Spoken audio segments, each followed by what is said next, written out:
رواش أردني، ما اليوم أنا سوري يعني.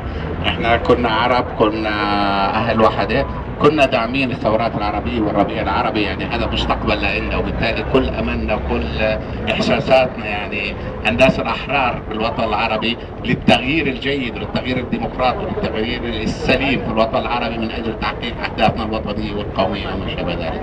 نحن دعمنا الثورة السورية من البداية، نتمنى انه نضل دائما ندعمها ويكون في عدد اكبر ضخم سوريين وعرب واردنيين وما شابه ذلك، ومن اجل دعم اكثر ايضا من الطليان حتى نخلق وضع في المجتمع المدني لدعم الثورة السورية. الثورة السورية لها 6 اشهر ماشية، قدمت شهداء كثير، قدمت اسرة، قدمت معاناة قوية.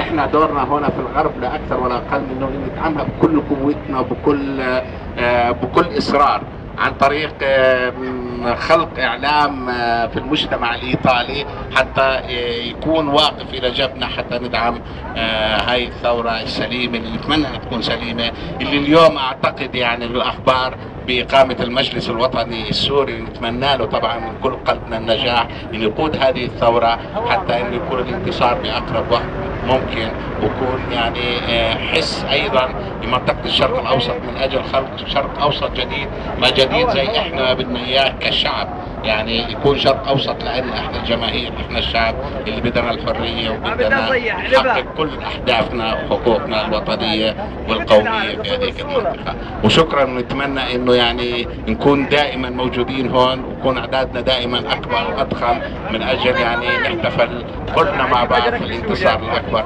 نتمنى يكون قريب جدا جدا. وشكرا للجميع، نتمنى نلتقي باقرب فرصه. شكرا دكتور.